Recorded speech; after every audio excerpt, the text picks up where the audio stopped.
Hoy vamos a sumergirnos en la historia de una familia holandesa, una familia de relojeros, que en principio podría parecer de lo más corriente, pero que acabó convirtiéndose en un auténtico faro de esperanza durante una de las épocas más oscuras que se recuerdan. Es una historia de valor, de fe y de un escondite secreto que se atrevió a desafiar a todo un imperio. A ver, situémonos en el corazón de Haarlem, una ciudad de los Países Bajos. Allí nos encontramos con la relojería de la familia Ten Boom. El lugar, conocido por todos como el Beige, era más que una tienda, ¿eh? Llevaba más de 100 años funcionando, era toda una institución. Al frente estaba Casper Den Boom, al que toda la ciudad llamaba con cariño Opa, o sea, abuelo, y junto a él sus hijas, Betsy y Corrie. La suya era una vida sencilla, marcada por el sonido de las campanas de las iglesias y una fe profundísima que, como veremos, guiaba cada uno de sus pasos. Pero claro, esa vida tan pacífica se rompe en mil pedazos en 1940. La ocupación nazi llega a Holanda y con ella, pues, una oscuridad que lo va cubriendo todo poco a poco. De repente, las calles se llenan de uniformes alemanes, aparecen las cartillas de racionamiento, los toques de queda y lo peor, lo más siniestro de todo, empieza la persecución de sus vecinos y amigos judíos. El mal ya no es algo que se lee en los periódicos, no, es una presencia real, diaria, que amenaza en cada esquina. Y ante semejante injusticia, los Ten Boom simplemente no podían quedarse de brazos cruzados. Su fe no se lo permitía. Les empujó a actuar y a transformar su propio hogar en un refugio para los perseguidos.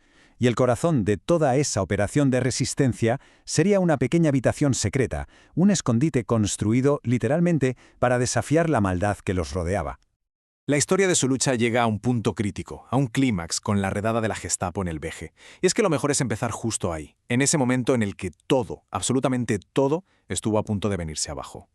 Estamos a 28 de febrero de 1944. Corrie está en la cama, con una gripe tremenda, y de repente se despierta de un sobresalto. El timbre de la casa, que es su sistema de alarma, está sonando sin parar. Y no es un simulacro. En ese instante la casa se convierte en un caos perfectamente controlado. Los huéspedes judíos y los miembros de la resistencia corren a esconderse sabiendo que cada segundo es vital.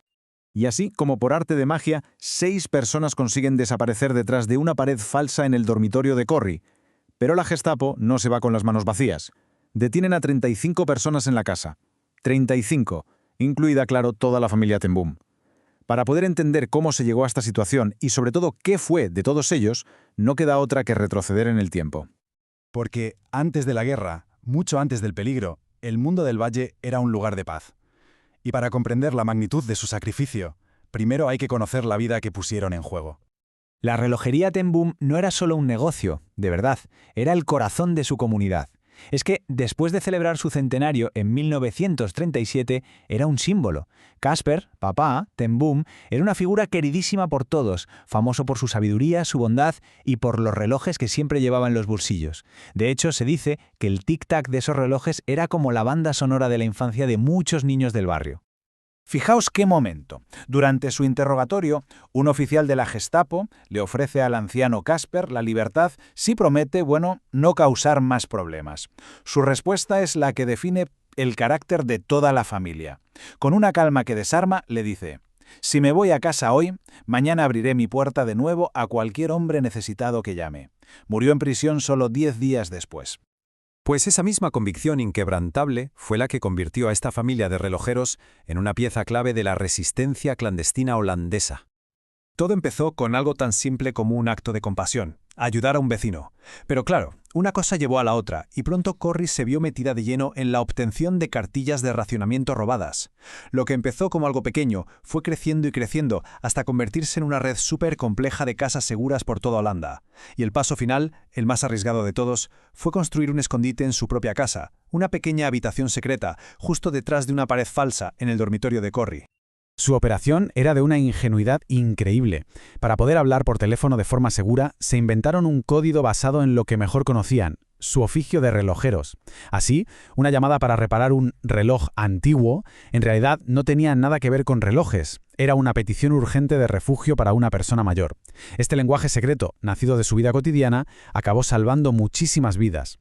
Pero al final, como era de esperar, su red de esperanza fue descubierta. Tras el arresto, la familia tuvo que enfrentarse a las peores consecuencias imaginables, entrando de lleno en el horror de los campos de concentración nazis. El primer golpe fue devastador.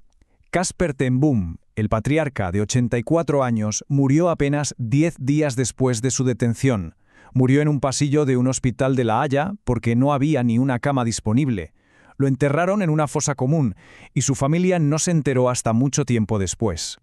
Ya en el campo de concentración de Ravensbrück, Corrie y su hermana Betsy se enfrentaron a la misma brutalidad, pero por dentro sus reacciones fueron muy distintas. Corrie luchaba cada día contra el odio y la desesperación, que amenazaban con comérsela por dentro.